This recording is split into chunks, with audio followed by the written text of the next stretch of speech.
दोस्तों, स्वागत है आप सभी का Pandey sir study 809 YouTube channel पर। आज हम भारतीय इतिहास का अध्ययन करते हुए मुग़ल साम्राज्य के बारे में अध्ययन करेंगे। तो आइए देखते हैं मुग़ल साम्राज्य के बारे में प्रमुख बिंदु। देखिए, मुग़ल वंश का जो संस्थापक था बाबर था। बाबर ने मुग़ल वंश की नींव डाली थी भारत में। बाबर एवं उत्तरवर्ती जो मुग़ल शासक थे तुर्क एवं सुन्नी मुसलमान थे। बाबर और उत्तरवर्ती जितने भी मुग़ल शासक थे वो सभी तुर्क एवं सुन्नी मुसलमान थे। बाबर ने मुग़ल वंश की स्थापना के साथ ही पद पातशाही की भी स्थापना की, जिसके तहत शासक को बादशाह कहा जाता था। इसके पहले बादशाह नहीं कहा जाता था, इसके पहले सुल्तान के रूप में जाना जाता था शासकों को। तो यहाँ से पद पातशाही की स्थापना भी की बाबर ने और बादशाह के रूप में जाना जाने लगा शासकों को। तो हम आइए देखते हैं सबसे पहले बाबर के बारे में। बाबर ने भारत में 1526 ईस्वी से 1530 ईस्वी तक शासन किया। बाबर ने इब्राहिम लोदी को हरा करके भारत में मुग़ल वंश की नींव डाली थी और 1526 से 1530 ईस्वी तक इसने शासन किया। देखिए, बाबर का जो जन्म था फरवरी 1483 ईस्वी में हुआ था।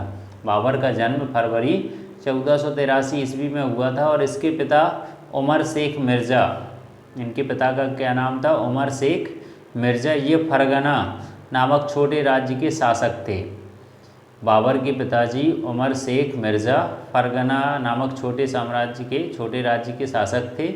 बाबर फरगना की गद्दी पर 8 जून 1494 ईस्वी को बैठा था। बाबर फरगना की गद्दी पर कब बैठा? 8 जून 1494 ईस्वी में। और बाबर ने 1507 ईस्वी में बादशाह की उपाधि भी धारण की थी, जिसे अब तक किसी तैमूर शासक ने धारण नहीं किया था। बाबर ने 1507 ईस्वी में बादशाह की उपाधि धारण की, जिसे अब तक किसी तैमूर शासक ने धारण नहीं किया था। बाबर के 4 पुत्र थे, हुमायूं, कामरान, अस्करी और हिंदाल। बाबर के कितने पुत्र थे? 4 पुत्र थे, हुमायूं, कामरान, अस्करी और हिंदाल। बाबर ने भारत पर 5 बार आक्रमण किया। बाबर ने भारत पर कितनी बार? 5 बार आक्रमण किया। और बाबर का भारत के विरुद्ध किया गया प्रथम अभियान 1519 ईस्वी में यूसुफजाई जाति के विरुद्ध था। भारत पर बाबर ने कुल मिलाकर के 5 बार आक्रमण किया, जिसमें बाबर का जो पहला आक्रमण था, पहला अभियान था, वो 1519 में था यूसुफजाई जाति के विरुद्ध। इस अभियान में बाबर ने बाजौर और बेहरा को अपने अधिकार में कर लिया था। पहले अभियान में बाबर ने बाजौर और बेहरा को अपने अधिकार में किया। और पानीपत के प्रथम युद्ध में बाबर ने पहली बार तोगलमा युद्ध नीति एवं तोपखाने का प्रयोग किया था। पानीपत का जो प्रथम युद्ध था, इसमें बाबर ने पहली बार तोगलमा युद्ध नीति और तोपखाने का प्रयोग किया था। उस्ताद अली एवं मुस्तफ़ा बाबर के 2 प्रसिद्ध निशानेबाज भी थे। उस्ताद अली और मुस्तफ़ा बाबर के ये 2 प्रमुख निशानेबाज थे, जिसने पानीपत के प्रथम युद्ध में भाग भी लिया। इब्राहिम लोदी मध्यकाल का प्रथम शासक था जो कि युद्ध स्थल में मारा गया। इसके साथ उसका मित्र ग्वालियर के राजा विक्रमजीत भी युद्ध स्थल में मारा गया था। इब्राहिम लोदी, चूँकि बाबर ने 1526 ईस्वी में इब्राहिम लोदी को पराजित करके भारत में मुग़ल वंश की नींव डाली, और ये एक पहला ऐसा मध्यकाल का शासक था, प्रथम शासक जो कि युद्ध स्थल में मारा गया। और इसके साथ साथ उसका जो मित्र था ग्वालियर के राजा विक्रमजीत, ये भी युद्ध स्थल में मारे गए। तो हमें यहाँ ये भी याद रखने वाली चीज़ है कि हुमायूं ने कोहिनूर हीरा ग्वालियर के दिवंगत राजा विक्रमजीत के परिवार से ही प्राप्त किया था। हुमायूं ने जो कोहिनूर हीरा है वो ग्वालियर के दिवंगत राजा विक्रमजीत के परिवार से ही प्राप्त किया था। और बाबर को अपनी उदारता के लिए कलंदर की उपाधि भी दी गई। बाबर उदार प्रवृत्ति का भी था और उसकी उदारता के लिए उसे कलंदर की उपाधि भी दी गई। खानवा युद्ध में बाबर ने राणा सांगा के खिलाफ जिहाद का नारा दिया और युद्ध में विजय के बाद गाजी की उपाधि भी धारण की। खानवा के युद्ध में बाबर ने राणा सांगा के खिलाफ जिहाद का नारा दिया और युद्ध में विजय भी प्राप्त करी और उसके बाद गाजी की उपाधि धारण की। तो बाबर ने खानवा के युद्ध के बाद गाजी की उपाधि धारण की थी और बाबर को उसकी उदारता के लिए कलंदर की उपाधि भी दी गई थी। ये क्वेश्चन यूपीएससी या अन्य परीक्षाओं में कई बार पूछ लेता। और 30 जनवरी 1528 ईस्वी को जहर दे देने के कारण राणा सांगा की मृत्यु हो गई थी। राणा सांगा की मृत्यु 30 जनवरी 1528 ईस्वी को जहर देने के कारण हुई थी। बाबर ने बंग शासक नुसरत शाह के साथ 6 मई 1529 को एक दूसरे की संप्रभुता का सम्मान करने का वादा करते हुए एक संधि भी की थी, जिसके अनुसार नुसरत शाह ने अफगान विद्रोहियों को शरण न देने का वचन भी दिया था।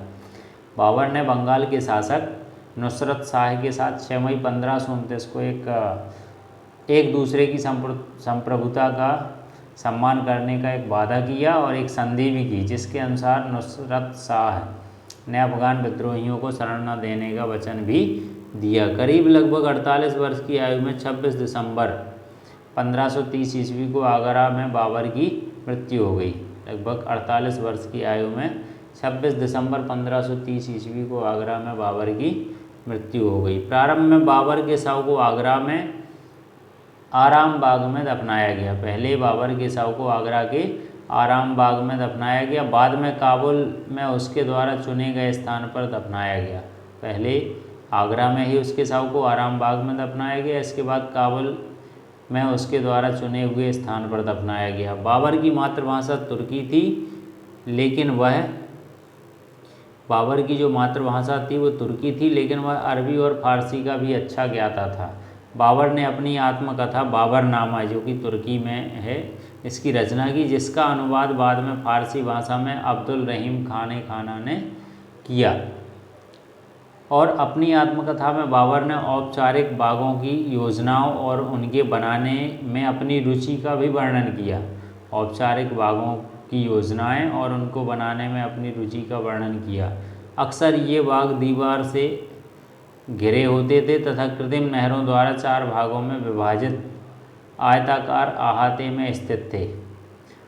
4 समान हिस्सों में बटे होने के कारण ये 4 बाग भी कहलाते थे। और चूँकि 4 बाग बनाने की जो परंपरा है उसकी शुरुआत अकबर के समय में हुई थी। 4 बाग बनाने की जो परंपरा की शुरुआत है वो अकबर के समय में हुई थी। बाबर को मुबैयान नामक पद्य शैली का भी जन्मदाता माना जाता है। बाबर ने मुबैयान नामक पद्य शैली का भी विकास किया, उसे उसका जन्मदाता माना जाता है। बाबर प्रसिद्ध नक्शबंदी सूफी ख्वाजा उबैदुल्ला अहरार का अनुयायी था। बाबर जो है प्रसिद्ध नक्शबंदी सूफी ख्वाजा उबैदुल्ला अहरार का अनुयायी था। और बाबर का उत्तराधिकारी कौन हुआ? हुमायूं हुआ। बाबर के बाद किसने मुग़ल शासन की बागडोर संभाली? तो ये हुमायूं था। अब हुमायूं के बारे में भी हम देखेंगे। हुमायूं ने 1530 से 1556 के आसपास शासन किया, बट बीच में बहुत ज़्यादा ये परेशान रहा और इधर उधर भटकते हुए इसने अपना जीवन गुजारा। तो नसीरुद्दीन हुमायूं, इसका नाम क्या था? नसीरुद्दीन हुमायूं 29 दिसंबर 1530 ईस्वी को आगरा में 23 वर्ष की अवस्था में सिंहासन पर बैठा। नसीरुद्दीन हुमायूं 29 दिसंबर 1530 ईस्वी को आगरा में 23 वर्ष की अवस्था में सिंहासन पर बैठा। और गद्दी पर बैठने से पहले हुमायूं बदख् शाह का सूबेदार भी था। सिंहासन पर बैठने से पहले ये बदख् शाह का सूबेदार भी रहा। अपने पिता के निर्देश के अनुसार हुमायूं ने अपने राज्य का बंटवारा अपने भाइयों में कर दिया था। अपने पिता के निर्देश के अनुसार हुमायूं ने अपने राज्य का बंटवारा अपने भाइयों में कर दिया। इसने कामरान को काबुल और कंधार, मिर्ज़ा अस्करी को संभल, मिर्ज़ा हिंदाल को अलवर एवं मेवाड़ की जागीरें दी। और अपने चचेरे भाई सुलेमान मिर्ज़ा को हुमायूं ने बदख् शाह प्रदेश दिया। तो इस प्रकार इसने अपने चारों भाइयों को अलग अलग क्षेत्र की जागीरें प्रदान करी। और 1533 ईस्वी में हुमायूं ने दीन पनाह नामक एक नए नगर की भी स्थापना करी थी। दीन पनाह नामक नए नगर की स्थापना किसके द्वारा की गई? हुमायूं के द्वारा। और चौसा का युद्ध 25 जून 1539 ईस्वी में शेर खां और हुमायूं के बीच हुआ। चौसा का युद्ध 25 जून 1539 में शेर खां और हुमायूं के बीच हुआ और इस युद्ध में शेर खां विजयी रहा। इसी युद्ध के बाद शेर खां ने शेरशाह की पदवी भी ग्रहण कर ली थी। तो चौसा का युद्ध कब हुआ? 1539 ईस्वी में। और बेलग्राम या कन्नौज का युद्ध ये 17 मई 1540 ईस्वी में शेर खां और हुमायूं के बीच हुआ। इस युद्ध में भी हुमायूं पराजित हुआ और शेर खां ने आसानी से आगरा और दिल्ली पर कब्जा भी कर लिया। तो बेलग्राम या कन्नौज का युद्ध भी इसे जाना जाता है। ये 17 मई 1540 में हुआ और शेर खां और हुमायूं के बीच हुआ। जी इस युद्ध में हुमायूं पराजित हो गया और शेर खां ने आसानी से आगरा और दिल्ली पर कब्जा कर लिया। इसे शेरशाह सूरी के नाम से भी जाना जाता है शेर खां को। बेलग्राम के बाद हुमायूं सिंध चला गया, जहां पर उसने 15 वर्षों तक घुमक्कड़ों जैसा निर्वासित जीवन व्यतीत किया। बेलग्राम के युद्ध के बाद हुमायूं सिंध प्रदेश चला गया और वहां उसने 15 वर्षों तक घुमक्कड़ों के जैसा निर्वासित जीवन व्यतीत किया। निर्वासन के समय हुमायूं ने हिंदाल के आध्यात्मिक गुरु फारसवासी सिया और बाबा दोस्त और मीर अली अकबर जामी की पुत्री हमीदा बानो बेगम से 29 अगस्त 1541 ईस्वी को निकाह कर लिया। निर्वासन के समय जब ये अपने राज्य को छोड़ करके चला गया, उस समय जो है इसने फारसवासी सिया और मीर बाबा दोस्त उर्स मीर अली अकबर जामी की पुत्री हमीदा बानो बेगम से 1541 में निकाह कर लिया और कालांतर में हमीदा से ही अकबर जैसे महान सम्राट का जन्म भी हुआ। 1555 ईस्वी में हुमायूं ने पंजाब के सूरी शासक सिकंदर को पराजित करके पुनः दिल्ली की गद्दी प्राप्त कर ली। 1555 ईस्वी में हुमायूं ने पंजाब के सूरी शासक सिकंदर को पराजित कर दिया और दिल्ली की गद्दी पुनः प्राप्त कर ली। हुमायूं द्वारा लड़े गए 4 प्रमुख युद्धों का क्रम इस प्रकार है। एक देवरा का युद्ध, ये 1531 में लड़ा गया। चौसा का युद्ध 1539 में, बेलग्राम का युद्ध 1540 ईस्वी में और सरहिंद का युद्ध 1555 ईस्वी में। तो इस प्रकार देवरा का 1531 ईस्वी, चौसा का 1539 ईस्वी, बेलग्राम का 1540 और सरहिंद का युद्ध 1555 में। इसी सरहिंद के युद्ध के द्वारा इसने पुनः दिल्ली की गद्दी को प्राप्त भी किया। 1 जनवरी 1556 ईस्वी को दीन पनाह भवन में स्थित पुस्तकालय शेर मंडल की सीढ़ियों से गिरने के कारण हुमायूं की मृत्यु हो गई। 1 जनवरी 1556 ईस्वी में दीन पनाह भवन में स्थित पुस्तकालय शेर मंडल की सीढ़ियों से गिरने के कारण हुमायूं की मृत्यु हो गई। हुमायूं के बारे में इतिहासकार लैनपूल ने कहा भी है कि हुमायूं गिरते पड़ते इस जीवन से मुक्त हो गया, ठीक उसी तरह जिस तरह तमाम ज़िंदगी वह गिरते पड़ते चलता रहा था। यानी हुमायूं गिरते पड़ते इस जीवन से मुक्त हो गया, ठीक उसी प्रकार जिस तरीके से वो तमाम ज़िंदगी गिरते पड़ते चलता रहा। हुमायूं नामा की रचना गुलबदन बेगम ने की थी। हुमायूं नामा की रचना किसके द्वारा की गई? गुलबदन बेगम के द्वारा। हुमायूं ज्योतिष में विश्वास भी करता था, इसलिए इसने सप्ताह के 7 दिन 7 रंग के कपड़े पहनने का नियम भी बनाया था। तो हुमायूं ज्योतिष में भी विश्वास करता था, इस कारण इसने सप्ताह के 7 दिन 7 रंग के कपड़े पहनने के नियम बनाए थे। अब नेक्स्ट वीडियो में हम मुग़ल शासन के अन्य शासकों के बारे में, अन्य बादशाह जो भी बादशाह अकबर हैं, जहांगीर, शाहजहाँ, इन सब के बारे में भी क्रम से पढ़ेंगे। धन्यवाद।